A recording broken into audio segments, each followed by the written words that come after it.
I'm not John Green, and this is not Crash Course European History.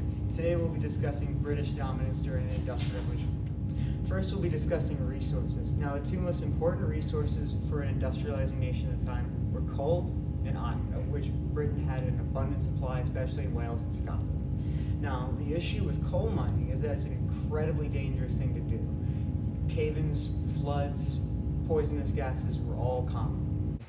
Son, your father has been working in the factories for a long time, but we're not bringing in enough income, so we need you to go work in the coal mines. Isn't that dangerous? There's risks we all must take to live in this cruel world. Sounds fair.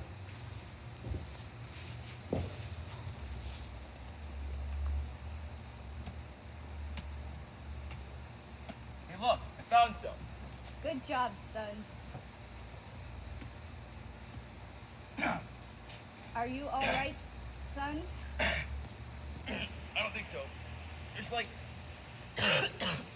some gas in here or something. Oh no. Don't die! Now, this didn't stop the British from producing millions of tons of coal per year. They produced a similarly enormous amount of iron per year, thanks in part to the efforts of Henry Cort.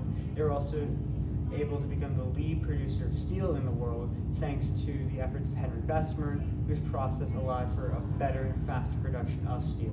They decided to show this off for the Great Exhibition of 1851, where they showcased anything from early hearing aids to bicycles to a building made entirely of cast iron and glass.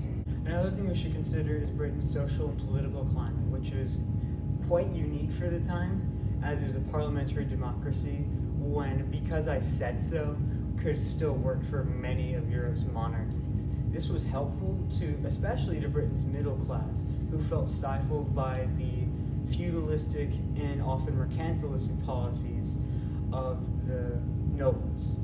This manifested itself often in parliamentary movements, especially the Anti-Corn League. Hello, we are here today to discuss the repeal of the anti-corn laws. House of Lords, what do you think? These laws are essential to our survival. They keep our income the way we want it to be, and if we have this law repealed, then we will be forced to go bankrupt. Anti-corn league, what do you think? I, Sir Robert Peel, representing the Anti-Corn League, believe that these laws are made by the landowners, for the landowners, so they can make an unnecessary amount of money selling the peasants corn. I really don't think it's fair to the peasant class that they have to pay more, very much more than what their income is, when their income is from those same landowners. I think it's just another old mercantilist policy that needs to be abolished. Now, you may be asking why they call it corn. It's obviously wheat. I don't know what to tell you other than British people are weird, and that's probably the most important lesson to get out of this video. However, foreign eccentricities aside, this helped create a growing middle class who continually shifted British focus to free trade and commerce.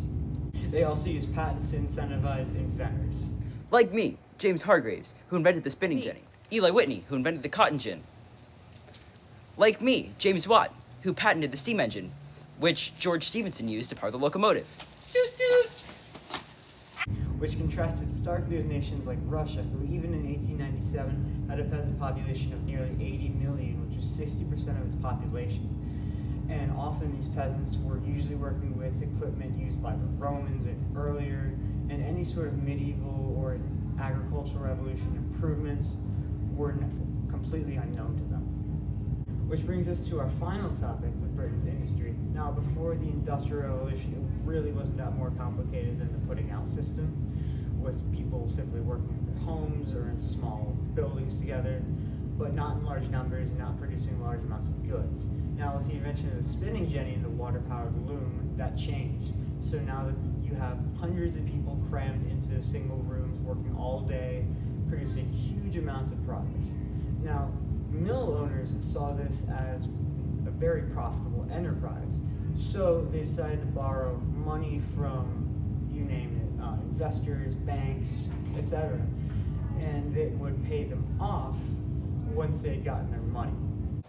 Good morning. I'm starting up a new company. Would you be interested in buying some stock in it so I can get it off the ground? Sure. Here's £5. One eternity later.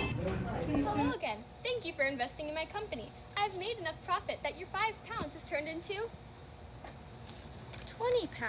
Wow. Stay tuned for a compilation of Andrew.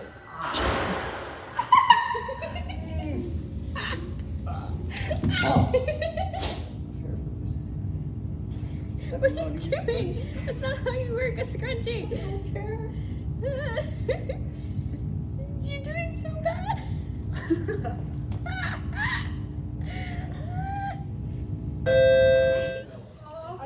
Thank you for watching. Now, of course, you cannot have a Crash Course video without some e-bagging at the end.